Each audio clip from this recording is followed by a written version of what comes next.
The Story of Ferdinand by Monroe Leaf. Drawings by Robert Lawson. Once upon a time in Spain, there was a little bull, and his name was Ferdinand. All the other little bulls he lived with would run and jump and butt their heads together.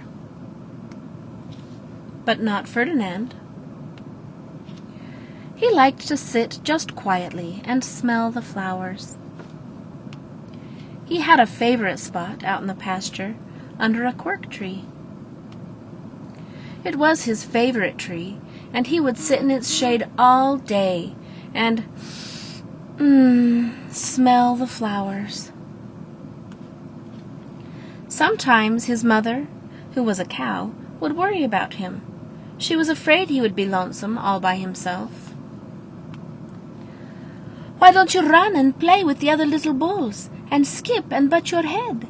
she would say. But Ferdinand would shake his head. "I like it better here, where I can sit just quietly and smell the flowers." His mother saw that he was not lonesome, and because she was an understanding mother, even though she was a cow, she let him just sit there and be happy. As the years went by, Ferdinand grew and grew until he was very big and strong. All the other bulls who had grown up with him in the same pasture would fight each other all day. They would butt each other and stick each other with their horns. What they wanted most of all was to be picked to fight at the bullfights in Madrid. But not Ferdinand. He still liked to sit just quietly under the cork tree and smell the flowers.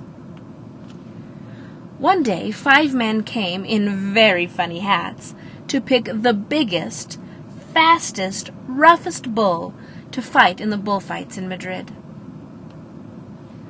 All the other bulls ran around snorting and butting, leaping and jumping so the men would think that they were very, very strong and fierce and pick them. Ferdinand knew that they wouldn't pick him, and he didn't care, so he went out to his favorite cork tree to sit down. He didn't look where he was sitting, and instead of sitting on the nice cool grass in the shade, he sat on a bumblebee. Well, if you're a bumblebee and a bull sat on you, what would you do? You would sting him, and that is just what this bee did to Ferdinand. Wow, did it hurt!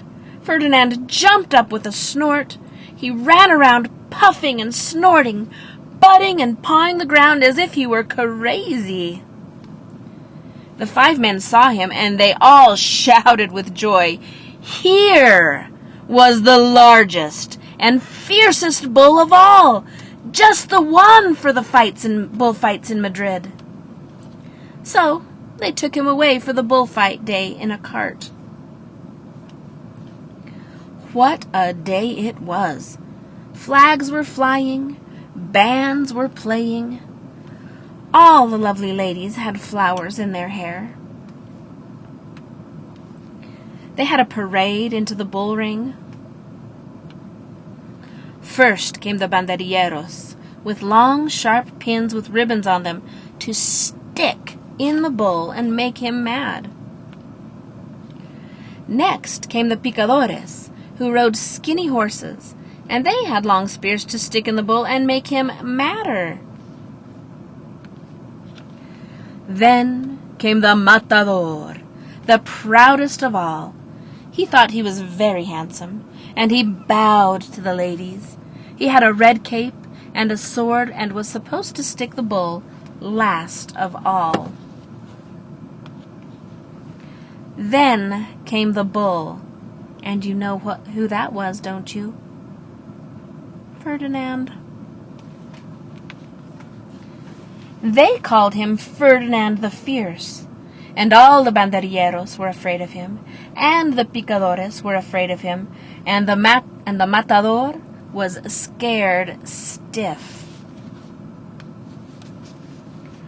Ferdinand ran into the middle of the ring, and everyone shouted and clapped, because they thought he was going to fight fiercely and butt and snort and stick his horns around. But not Ferdinand. When he got into the middle of the ring, he saw the flowers in all the lovely lady's hair, and he just sat down quietly and smelled. He wouldn't fight and be fierce, no matter what they did. He just sat and smelled. And the banderilleros were mad, and the picadores were madder, and the matador was so mad he cried because he couldn't show off with his cape and sword. So they had to take Ferdinand home. And for all I know, he is sitting there still, under his favorite cork tree, smelling the flowers, just quietly. He is very happy. The end.